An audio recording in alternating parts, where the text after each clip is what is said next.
When my wife, Clara, told me to sleep on the couch until I apologized, I honestly thought it was just a small argument that would fade overnight. We'd had disagreements before, about chores, money, and even family visits, but this time felt different. Her tone wasn't angry, just cold and dismissive, as if I were some annoying stranger rather than her husband of 6 years. It all started because I pointed out how she had been spending more time on her phone than talking to me. Every evening, I'd see her smiling down at her screen, barely reacting to anything I said. I wasn't accusing her of anything at first, I just missed her attention. But instead of explaining, she snapped.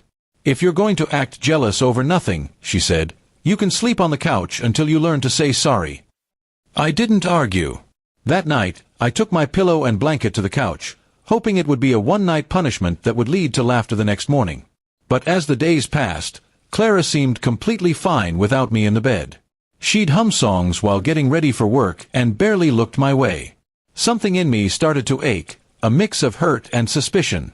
On the third night, while lying awake on the couch, I decided to find out why she was so distant. I wasn't proud of it, but I waited until she fell asleep and checked her phone, which she'd left on the counter. There it was, messages from a coworker named Evan. The conversation was innocent on the surface, but the tone told another story. Late-night texts filled with laughter, inside jokes, and a few wish-you-were-here comments. My stomach dropped. I didn't confront her right away. Instead, I acted as though nothing was wrong. The next few days, I quietly observed her behavior. She'd smile at her phone and quickly lock it when I entered the room. When I asked how work was going, she'd give vague answers. The woman who once couldn't stop talking about her day now avoided me completely. That weekend, I decided it was time for a little truth test. I told her my friend had invited me on a short road trip. I wanted to see her reaction, if she'd show even a hint of concern. But instead, she barely looked up.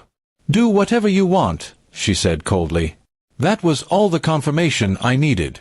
While she thought I was gone, I stayed back quietly and waited. Around 9 p.m., a car pulled up outside. I watched from the window as Clara hurried out the door, dressed up like she was going to a fancy dinner.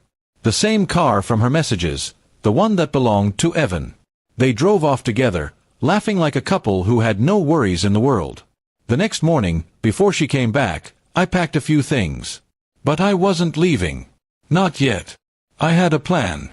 I printed out screenshots of the messages between her and Evan and left them neatly stacked on the kitchen table, right next to a note that read, "You wanted me to say sorry. So here's my apology for trusting you."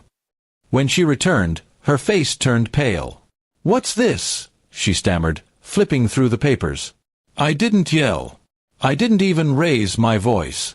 I just looked at her and said, "I think the couch is yours now." Then I walked out. She tried to call me several times over the next few days, crying, apologizing, and saying it wasn't what it looked like. But I didn't respond. I'd already decided I deserved peace more than her excuses. I stayed with my brother while I filed for separation. The couch that she once forced me onto had become the symbol of how she treated me, temporary, replaceable, and unwanted. A week later, I got a message from one of her co-workers. Apparently, she'd been reported for her overly friendly behavior with Evan, and it had caused tension at work. Word spread, and soon everyone knew why her marriage had fallen apart. The same pride that made her kick me to the couch had now left her completely alone. Months passed, and I finally moved into my own place. It wasn't much, but it was peaceful. No silent treatments, no hidden phones, no cold stares. Sometimes I'd laugh remembering how that one command, "Sleep on the couch," had started it all. She thought it would break my pride, but it ended up freeing me instead. I heard from mutual friends that she regretted everything and wanted to talk. But by then, I had nothing left to say. Some apologies come too late, especially when the person demanding one was the one who owed it all along.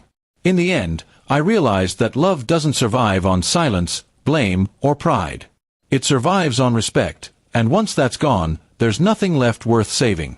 So, I let her keep the couch, the house, and the guilt. I took back my peace and never looked back.